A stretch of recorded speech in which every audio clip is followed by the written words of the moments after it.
Okay, bismillahirrahmanirrahim. Assalamualaikum warahmatullahi wabarakatuh. Hari ini saya nak tunjukkan pada tuan-tuan macam mana tuan-tuan nak invite seseorang itu ke dalam business manager tuan-tuan untuk lantikan admin untuk lantikan admin di business manager.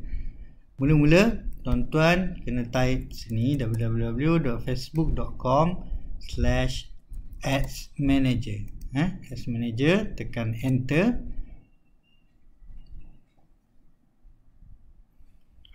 Kemudian tuan-tuan pergi ke bahagian business tool ni, ke profile tuan-tuan. Lepas tu cari business manager tuan-tuan, business manager tuan-tuan. Okey, di business manager tuan-tuan ni, tuan-tuan pergi kepada business setting. Go to business setting. Tuan-tuan kena nampak interface macam ni lah. Tuan-tuan pergi kepada bahagian user. Dia ada bahagian people. Dekat people ni tuan-tuan tekan add.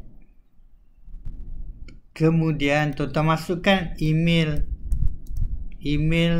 tuan-tuan punya user yang tuan-tuan nak masukkan dalam business manager ni lah. Saya bagi contoh Fahmi Learn 772 Yang ni yang akaun yang user yang jalankan ABL lah. fahmilen772@gmail.com. Okey. Kemudian bahagian admin access ni on kan, dan tekan pada next.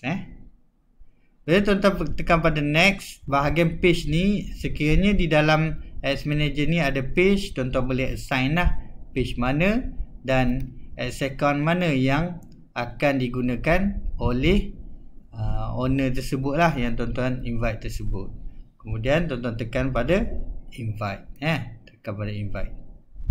Invitation akan dihantar kepada orang tersebut. Lepas tu tuan-tuan contact dia lah, maklumkan bahawa invitation telah pun dihantar dan dia kena masuk melalui email untuk accept invitation tersebut. Itu saja dari saya, Fahmi Sabri. Assalamualaikum warahmatullahi wabarakatuh.